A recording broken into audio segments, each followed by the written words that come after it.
اللہ تعالیٰ اس کے دل کو بھی جما دیتے ہیں۔ اب اللہ تعالیٰ اس کے دل پر بھی کسی کا خوف نہیں رہنے دیتے۔ اب ظالموں کے سامنے بھی آنکھیں میں آنکھ ڈال کر باتیں کرتا ہے۔ اب اس لیے کہ اللہ تعالیٰ نے اس کے دل کو ہر چیز کے خوف سے بیزار کر دیا۔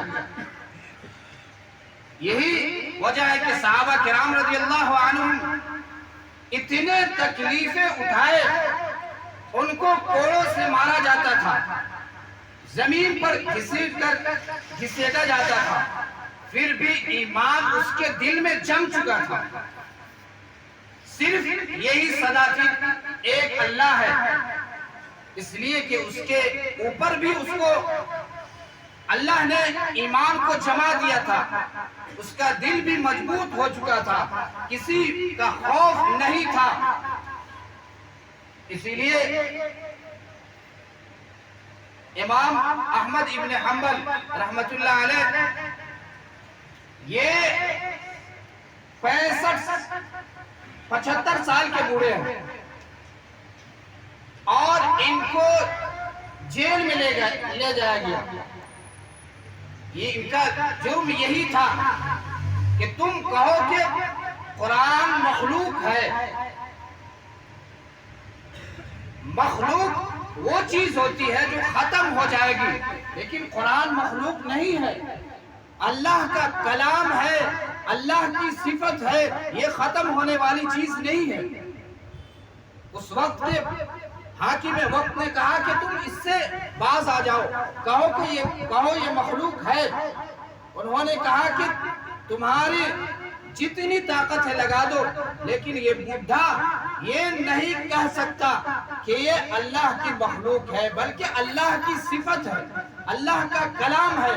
تم کو جتنا کوڑا لگانا ہے لگاؤ، اس لیے کہ ان کے اندر ایمان ایک دم بیٹھ گیا تھا، ان کو کسی سے خوف نہیں تھا۔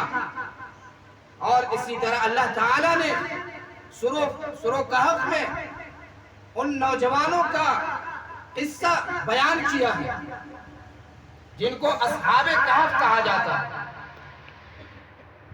اور یہ چند نوجوان تھے، اور یہ نوجوان بھی اس وقت کے بڑے باپ کے بیٹے تھے، وہ مالداروں کے بیٹے تھے، اور وہ وزیروں کے بیٹے تھے،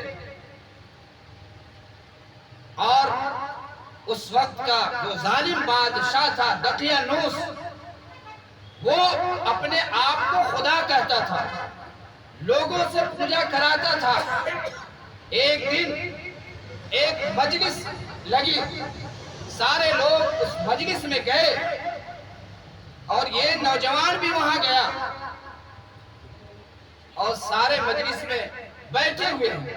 ایک نوجوان مجلس سے اٹھا اور وہاں سے نکل کر دوسرے جگہ جا کر ایک درخت کے سائے میں بیٹھ گیا۔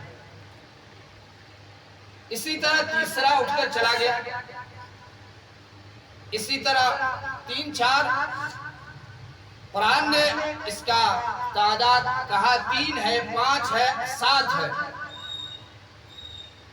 تو یہ وہاں سے ہٹ کر ایک درخت کے پاس چلے گئے۔ اب سارے جتنے گئے سب وہیں گئے، اب کوئی کسی کو کچھ نہیں بتا رہا، بولتا کچھ نہیں کہ تم کس مقصد سے یہاں آئے ہو۔ ایک شخص نے ہمت کر کے کہا کہ تم یہاں کیوں آئے ہو؟ تو اس نے کہا کہ ہم یہ نہیں سمجھتے کہ اللہ کے ساتھ کسی کو شریک کیا جائے، یہ ہم نہیں سمجھتے کہ اللہ کے ساتھ کسی کو شریک کیا جائے۔ دوسرے نے کہا کہ ہمارا بھی حال یہی ہے، تیسرے نے بھی کہا یہی ہے۔ اب انہوں نے اللہ کی طرف رجوع کی، انہوں نے غیر اللہ کو چھوڑ کر اللہ کی طرف رجوع کیا، اللہ کی طرف لو لگایا، تو اللہ نے ان کو ہدایت دے دی۔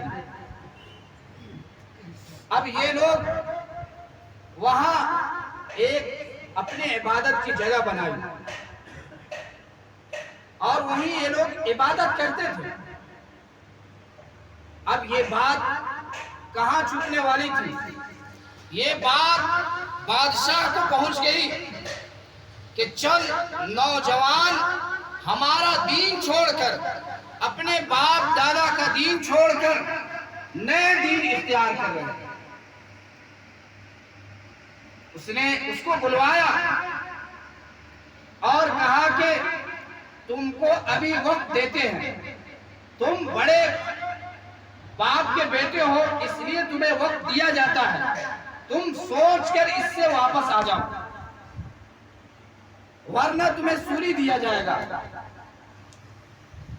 اب یہاں یہ بات سمجھ میں آتی ہے کہ یہ نوجوان تھے، قرآن نے کہا کہ فتیہ انہم فتیۃ آمنوا بربہم وزدناہم ہدی، کہ یہ چند نوجوان تھے۔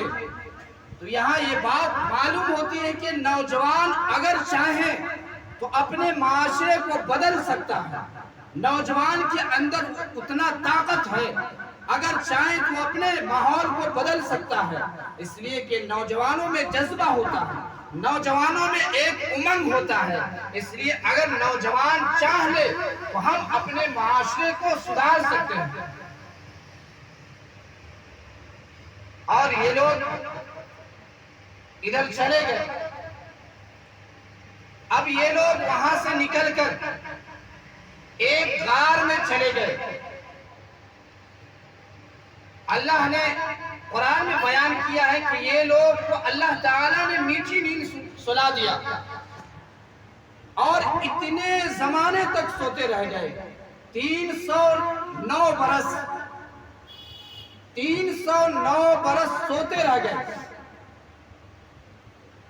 اس لیے کہ انہوں نے حق کو پہچان لیا تھا، انہوں نے اللہ کی طرف رجوع کر لیا تھا، اور اللہ نے اس کے دل پر ایمان کو جمع دیا تھا، اس لیے اس کو اب بادشاہوں کا بھی ڈر نہیں، اس کو اپنے جان کا بھی ڈر نہیں، اور اس کو اپنے مال کا بھی ڈر نہیں۔ وَيَقُولُونَ ثَلَاثَةٌ رَابِعُهُمْ، کہ قرآن کہتا ہے کہ یہ لوگ 3 تھے اور چوتھا اس کا کتا تھا۔ قرآن بعض جگہ کہتا ہے کہ قرآن یہ 5 تھے، چھٹا اس کا کتا تھا، اور قرآن ہی کہتا ہے کہ یہ 7 تھے، 8واں اس کا کتا تھا۔ اللہ تعالیٰ نے اس کے کتے کا بھی ذکر کر دیا۔ یہ نوجوان اس دور میں نبی بھی نہیں تھے، لیکن انہوں نے حق کی طرف رجوع کی، حق کو پہچانا، تو اللہ تعالیٰ نے ہم اس کو ہدایت دے دی، اور ہدایت بھی اعلیٰ قسم کا، کہ بادشاہ سے بھی نہیں ڈر گئے، اس لیے کہ اس کے دل میں ایمان جذب ہو گیا تھا، ایمان راسخ ہو گیا تھا۔ تو اللہ تعالیٰ نے ہمیں بھی ہدایت دی ہے، تو ہم بھی جب تک اللہ کی توفیق ہے ہم بھی اپنے مال کو بھی اللہ کے راستے میں لگائے، تاکہ یہ مال بھی اللہ کی یہاں گواہی دے، اس لیے کہ یہ مال بھی اللہ کی توفیقی سے نکالتا ہے۔ اگر ہمارے دل میں توفیق نہ ہو تو ہم مال بھی نہیں نکال سکتے، اس لیے اللہ نے ہمیں ہدایت دی ہے، اللہ نے ہمیں مسلمان بنایا ہے، تو ہم اپنے مال کو بھی صحیح جگہ خرچ کریں، تاکہ ہمارے لیے آخرت میں ذخیرہ بنے، ہمارے لیے آخرت میں یہ درجات کا سبب بنے، تاکہ ہم کل قیامت میں افسوس نہ کریں کہ کاش ہم اللہ کے راستے میں خرچ کر لیے ہوتے، ہم اپنے جان کو اللہ کے راستے میں لگا لیے ہوتے، ہم اپنے مال کو اللہ کے راستے میں لگا لیے ہوتے، وہاں پچھتانا نہ پڑے۔ اس لیے یہی ہم اور آپ دنیا میں رہ کر اللہ کو بھی خوش کرنا اور روزی بھی کمانا ہے۔ اللہ تعالیٰ روزی کمانے سے منع نہیں کرتا، لیکن روزی کو اصل نہ سمجھنا، یہ روزی زندگی گزارنے کے لیے ہے، اصل جو ہمارا ہے وہ آخرت ہے۔ آخرت اگر ہمارا بن گیا، دنیا نہیں بنا، پھر بھی ہم کامیاب ہو گئے۔ لیکن دنیا میں ہم کتنے ہی معزز ہو گئے، کتنے ہی مالدار ہو گئے، لیکن ہمارا آخرت بگڑ گیا، ہمارا آخرت برباد ہو گیا، تو ہم مالدار ہوتے ہوئے بھی ناکام ہو گئے۔ اس لیے ہم اللہ کے راستے میں بھی خرچ کریں۔ ہمیشہ یہ کہا جاتا ہے یہ ہم ہی لوگ کا کام ہے، کوئی دوسرا آ کر نہیں کرے گا۔ مسجد بنانا یہاں ہم رہتے ہیں تو ہم ہی بنائیں گے،